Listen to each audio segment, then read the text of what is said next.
Isn't it always interesting when something different begins its journey into the market?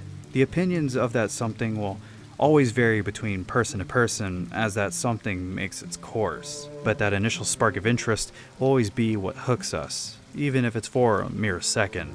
I had that interest for this back when it was still a prototype, and even now, the company behind it has done this before many times, and they do it when they replicate the iconic and when they replicate the things of fascinated imagination. Somewhere in that imagination, this pistol resides. This is my review of the G&G Armament Piranha MK1.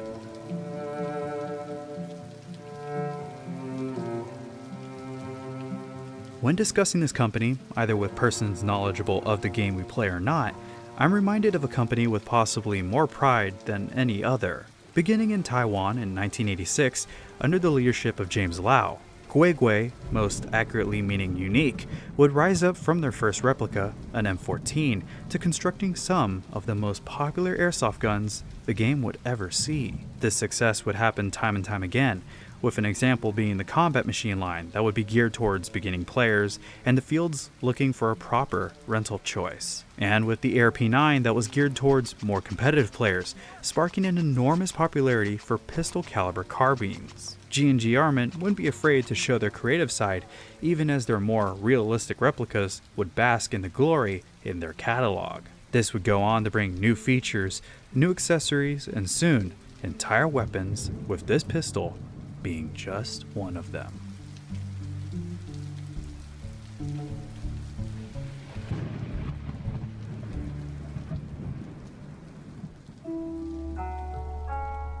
This entire review begins very positively with a stable plastic hard case held together with two clasps and a sticker that runs down a large portion of the front between the clasps. Break this seal and fold over the top of the case to uncover the Piranha itself. Its 25 round metal double stack magazine, a clear pistol magazine shaped speed loader with a gas magazine lip adapter, and a bullet shaped keychain sealed in a small Ziploc bag. After all these items have been removed, including the paperwork, that's made up of a warranty card and a manual that shows you how to control and maintenance your pistol in English, Spanish, French, and Japanese, with an exploded view of the pistol. We would then have just the empty case. This bears a Piranha MK1 sticker with the matching serial number the pistol will be marked with, but oddly, molded into both halves of the case is GTP9. It's clearly visible. I'll chalk this up to being just an earlier case that's being reused, since I was sent this pistol far earlier than anyone else for this review. With all the contents inside, this case comes out to 2 pounds, 15.8 ounces, while an empty case is made up of 1 pound and 1.8 ounces. Taking the Piranha MK1 to the scale, we see 1 pound and 9 ounces with an empty magazine, 15.2 ounces without the magazine, a frame weight of 6.3 ounces, and a slide and upper weight of 9 ounces even. Comparing this to its prime competitor, the GTP9, we can see the Piranha ships with a lighter frame but a slightly heavier slide and upper. Of course, the upper portions are made of different materials, and only a portion of the Piranha's upper animates when fired. This back portion weighs 4.1 ounces, with 3.2 ounces making up the front portion that tightly holds the outer barrel in place without even a millimeter of play in any direction. The magazines boast the same 9.8 to 9.9 ounce weight when empty, so these pistols are at a draw in those regards. Now, I believe that every replica serves a role, even if it's minor, and the role the Piranha hopes to serve is a lightweight, rapid-fire, unique sidearm that's capable of fulfilling a primary's role. This calls for a fast-to-apply trigger, great gas consumption, and accurate fire, which begins at the end of the aluminum outer barrel. This is painted with a blaze orange tip for the US models to comply with US regulations. This is a portion attached onto the aluminum outer barrel, unlike the GTP9's plastic tip that's normally seen replaced with a metal thread protector outside of the United States. I'm quite surprised that this pistol is void of any threading on the outside, since the barrel is roughly fixed to the front portion of the upper. This would, in theory, eliminate any stress added to the pistol when firing in conjunction with a mock suppressor or a larger tracer unit. But I would advise against adding such things to a pistol unless they're compact in size,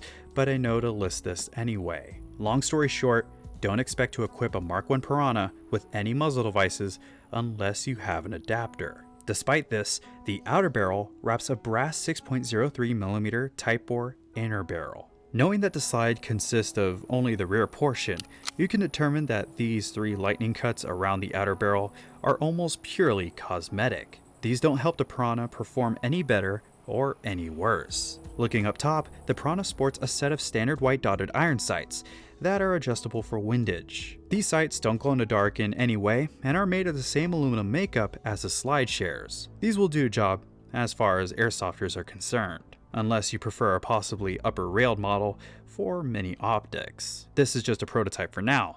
Just know that this might release in the foreseeable future. As for the rest of the slide, G&G Armament have added engravings and logo work on both sides, as well as some slight grooves to aid in charging the pistol. The rear side is more angular, which assists in charging against the surface or against your leg, for example. The slide is already light enough to pull back with a single finger, even when the trigger hasn't been charged, so there's not much to complain about here in my opinion.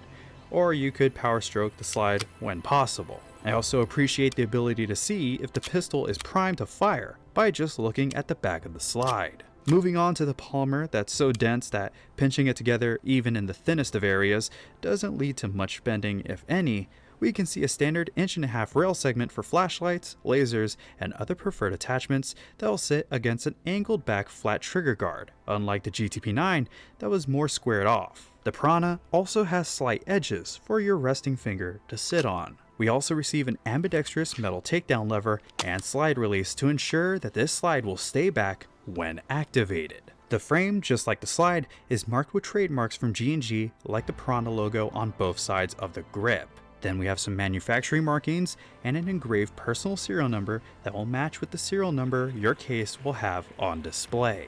The rest of the engravings are minor, like the almost unnoticeable texture on the one-piece grip and the vertical lines found on the prominent magazine release that's easily swappable to the right side of the grip if needed. Releasing the 25-round metal green gas magazine is smooth, and the spring tension even pops the magazine just a bit up if it's completely upside down. This magazine is covered in markings to look more realistic, but you can see G&G markings near the top and on the plastic base plate. Taking this base plate off, I can see the spring and follower are held in by a small pin with 2 longer pins holding down the base cap.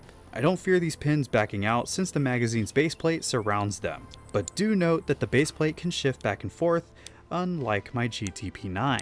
Also note that the follower can be locked downward before you fill it either by hand or with the included speed loader through the metal feed lips. The last 2 points I'd like to make is that with these mirrored magazine catch points, you'll be able to use the magazine catch on the frame no matter what side you have it on. And that the GTP9 magazine is in no way compatible with the Piranha pistol. The GTP9 magazine is just too short. To wrap up the frame, I need to cover the trigger that can either make or break your love for the Piranha Mark I. Gone with the old plastic trigger safety and in with a newer plastic trigger safety that won't allow you to pull the trigger unless you apply pressure to the lower half. This new trigger also deletes the need for the push button style safety seen on the GTP9, as it's now a cross trigger safety that can only be activated when the pistol is primed. With this 2-part trigger and the safety added on, this trigger wobbles quite a lot more than the GTP9s did, making me really wish that G&G went with a one-piece metal trigger to capitalize on the mindset of a quick rapid-fire pistol. Adding this style trigger, in my mindset, is much like deleting a turbo from a sports car, but expecting it to dish out more horsepower. That type of trigger would definitely clean up the take-up, brake, and the over travel that the Piranha Mark I faces, and would have simply made for an even faster to operate sidearm while cutting down on parts that would eventually break down. The other wobbly sections I can find was between the magazine and the magwell, and between the slide and frame, naturally. This adds up to about the same amount of wobble as seen on the GTP9, that's clearly heard when shaking both pistols with their magazines inserted.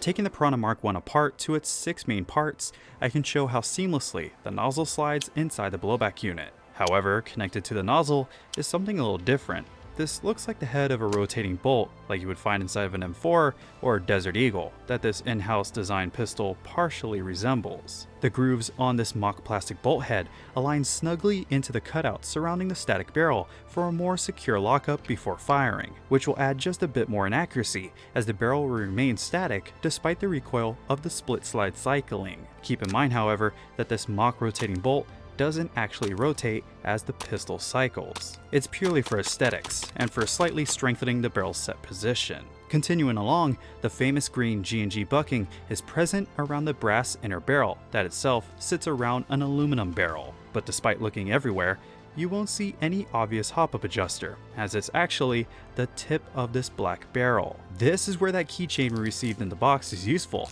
since you can make 120 hop-up adjustments to this pistol with it, unless you prefer to take down this pistol to make your adjustments this way. This is another point that I'll say will either make or break the love you might have for the Piranha MK1, because I hate having to need a tool to make hop-up adjustments, especially tools that are not housed inside of the replica like the plastic key found inside the GTP9's grip. Some people might really like this feature, but don't be surprised if a lot of longtime players really think negatively of having to use this keychain. With a little curiosity flowing, I found that using the GTP9's tool will work inside the Piranha, and that the bullet keychain will work with the GTP9 after working it inside of the barrel a bit. As for the rest of the internals, everything looks clean, tight, and worthy of the game. However, notice the wear on the face of the hammer, the silvering near the blowback unit, and the slight wear along the left side of the slide. Lastly, I appreciate the block that secures the outer barrel steady and the lockup when the pistol is assembled. This would give the barrel 3 points of contact with the rest of the build, along the rail, along the frame, and when the slide is forward thanks to the mock rotating bolt, even if slightly. And I'm happy to say that this pistol is compatible with M&P9 holsters as stated by G&G Armament themselves. Returning the Piranha to its working order and making a trip to Mission Airsoft in San Antonio with a brand new can of green gas, I set up my Ace-Tech chronograph and grabbed a few bottles of BBs. First up, 0.2 gram BBs dished out 330 to 310 feet per second with 15 shots with multiple consistent shots made. Then 0.28 gram BBs gave me readings of 295 to 273 feet per second with about the same consistency. And then finally, 0.32 gram BBs rounded this test off with 273 to 264 feet per second shots. These readings were made on an 85-degree day with 50% humidity, and I didn't have a single hang-up or misfeed while performing these tests. For gas consumption, the Piranha MK1 was a bit all over the place on a 71-degree Fahrenheit day with 31% humidity. The first ever gas fill that went through this pistol garnered 65 shots, then 101 shots blew my expectations away before 87 shots brought it back down a bit. Lastly, 50 shots were recorded as the final test result. And that's not bad. I wasn't expecting 101 shots at all. However, this is a lighter slide, so no need to put more gas than necessary behind something like this. And the G&G Armament Whirl cylinder valve inside is probably lending a hand in gas consumption as well. In comparison to the GTP9, I received 78 shots with the first gas fill and 70 shots with the second fill. Moving along, after putting 500 rounds through this pistol over the course of piecing together this review, I walked over to record range and accuracy. At 15 feet with a bipod attached to the Piranha for added stability, I got really nice groupings with a magazine filled with 0.28 gram BBs on a cardboard box that was just a little bigger than an average human head. I even received some results of shots being made in the same exact spot a couple times, but swapping over to 0.32 gram BBs and moving back to 50 feet, things got a little bit more difficult when placing shots on that same cardboard box. But with a little practice behind the Piranha's trigger, these shots became easier to get back to back. The same can be said at 100 feet, but expect a couple radical misses if you're going for smaller targets. A full human-sized target won't be a problem, but getting pinpoint hits won't be very easy. As for these results, I'm happy.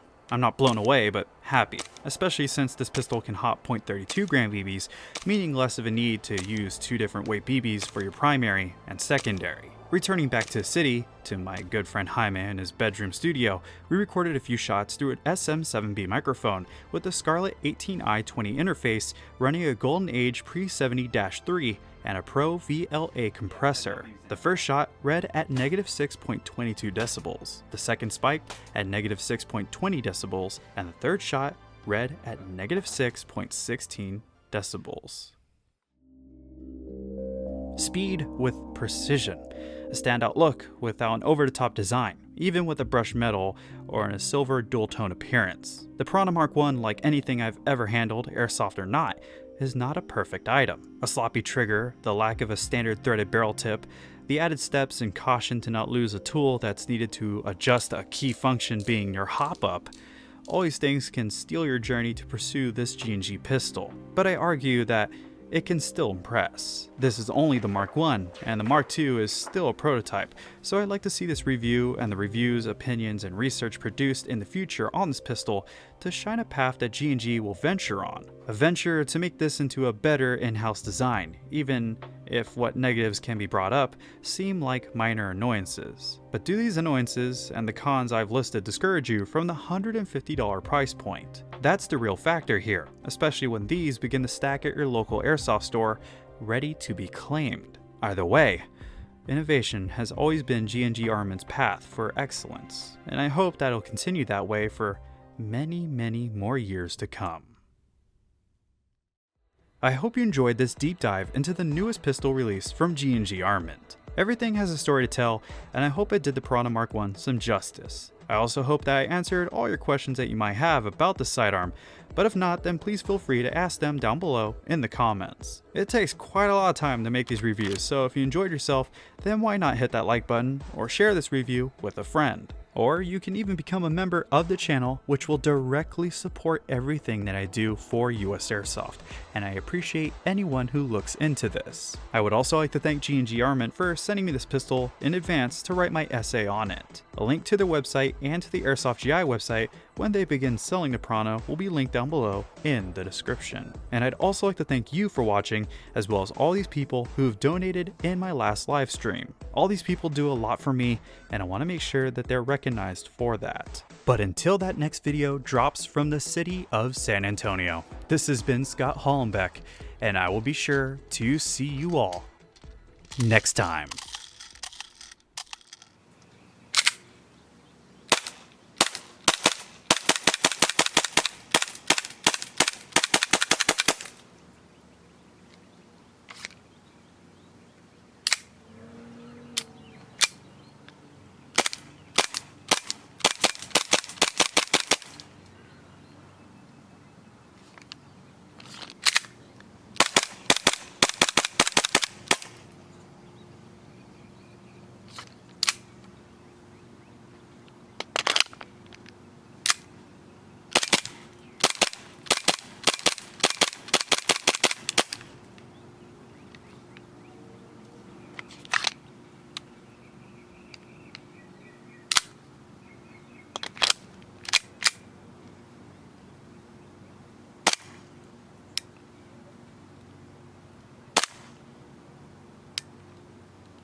I feel so alive for the very first time.